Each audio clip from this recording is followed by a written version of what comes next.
Jaya Radha Madhava Punya Bihari.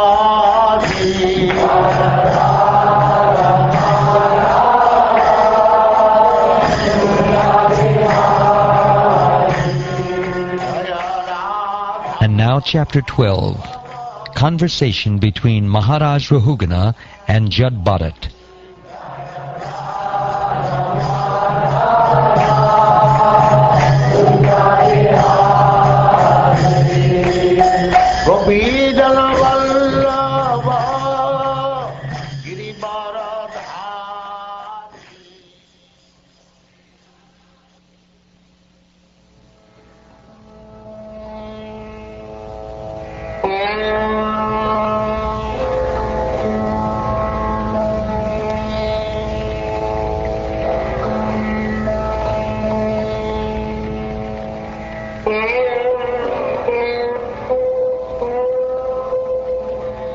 King Rahugana said, O most exalted personality, you are not different from the Supreme Personality of Godhead. By the influence of your true self, all kinds of contradiction in the Shastras have been removed. In the dress of a friend of a Brahmin, you are hiding your transcendental blissful position. I offer my respectful obeisances unto you. O best of the Brahmins, my body is filled with dirty things, and my vision has been bitten by the serpent of pride. Due to my material conceptions, I am diseased. Your nectarian instructions are the proper medicine for one suffering from such a fever, and they are cooling waters for one scorched by the heat. Whatever doubts I have about a particular subject matter, I shall ask you about later. For the time being, these mysterious yoga instructions you have given me for self-realization appear very difficult to understand. Please repeat them in a simple way so that I can understand them. My mind is very inquisitive, and I want to understand this clearly. O Master of Yogic Power, you said that fatigue resulting from moving the body here and there is appreciated by direct perception, but actually there is no fatigue. It simply exists as a matter of formality. By such inquiries and answers, no one can come to the conclusion of the absolute truth. Because of your presentation of this statement, my mind is a little disturbed. The self-realized Brahmin Jud Bharat said, Among the various material combinations and permutations, there are various forms and earthly transformations. For some reason, these move on the surface of the earth and are called palanquin carriers. Those material transformations which do not move are gross material objects like stones. In any case, the material body is made of earth and stone in the form of feet, ankles, calves, knees, thighs, torso, throat, and head. Upon the shoulders is the wooden palanquin, and within the palanquin is the so-called King of Sovira. The body of the king is simply another transformation of earth. But within that body your lordship is situated, and falsely thinking that you are the king of the state of Sovira. It is a fact, however, that these innocent people, carrying your palanquin without payment, are certainly suffering due to this injustice. Their condition is very lamentable, because you have forcibly engaged them in carrying your palanquin. This proves that you are cruel and unkind. Yet due to false prestige, you are thinking that you are protecting the citizens. This is ludicrous. You are such a fool that you could not have been adored as a great man in an assembly of persons advanced in knowledge.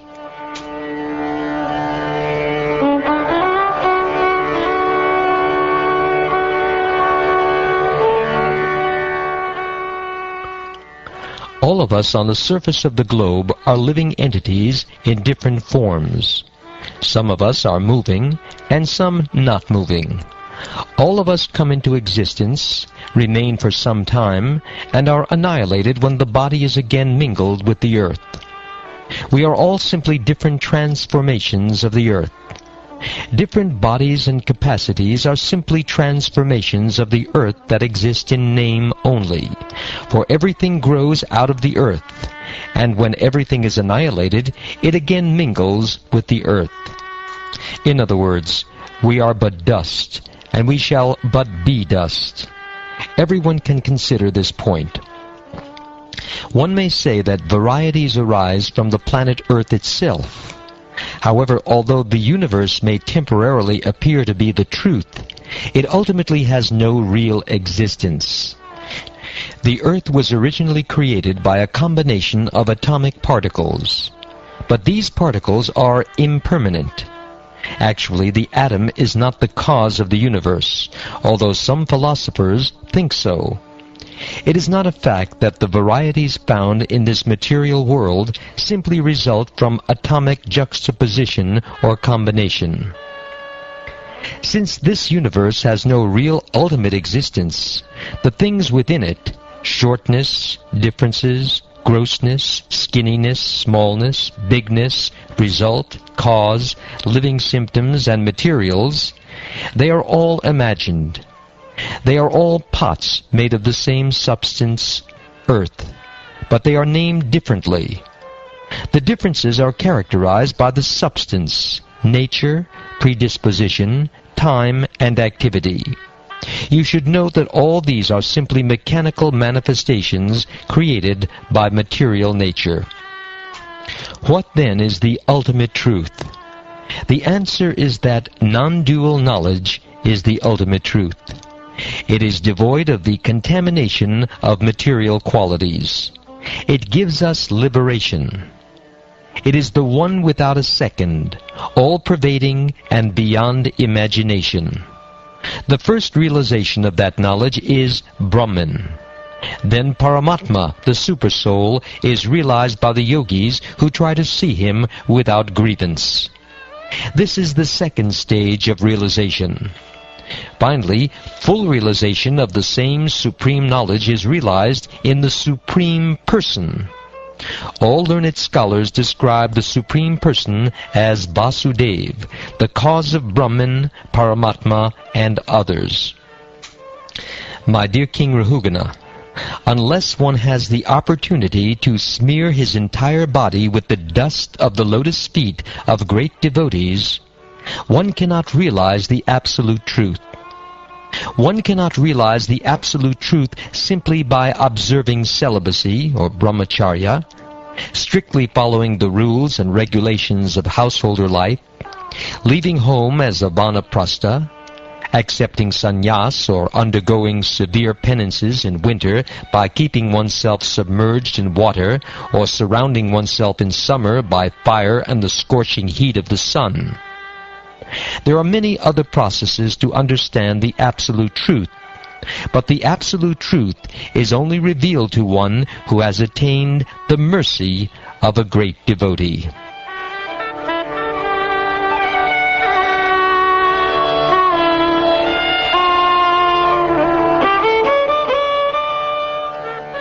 Who are the pure devotees mentioned here? In an assembly of pure devotees, there is no question of discussing material subjects like politics and sociology. In an assembly of pure devotees, there is discussion only of the qualities, forms, and pastimes of the Supreme Personality of Godhead. He is praised and worshipped with full attention. In the association of pure devotees, by constantly hearing such topics respectfully, even a person who wants to merge into the existence of the absolute truth abandons this idea and gradually becomes attached to the service of Vasudeva. In a previous birth, I was known as Maharaj Bharat. I attained perfection by becoming completely detached from material activities through direct experience.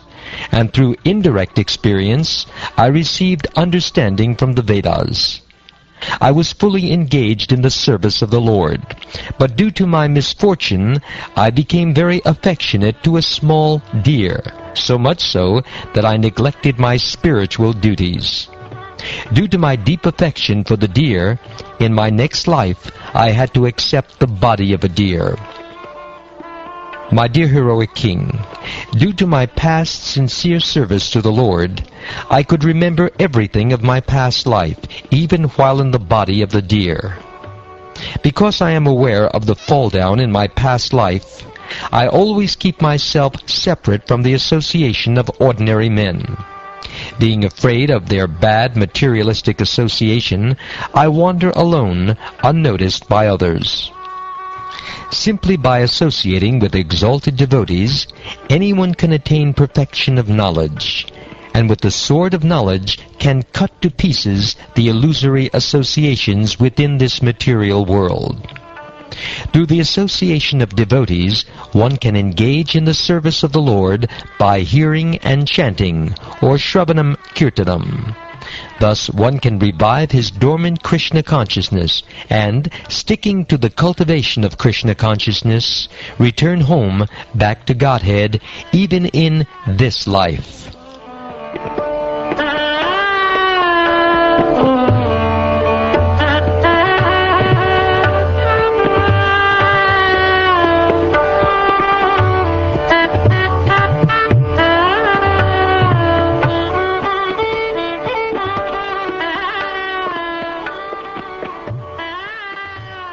Thus ends the 12th chapter of the 5th canto of the Srimad Bhagavatam, entitled The Conversation Between Maharaj Rahugna and Jad Bharat.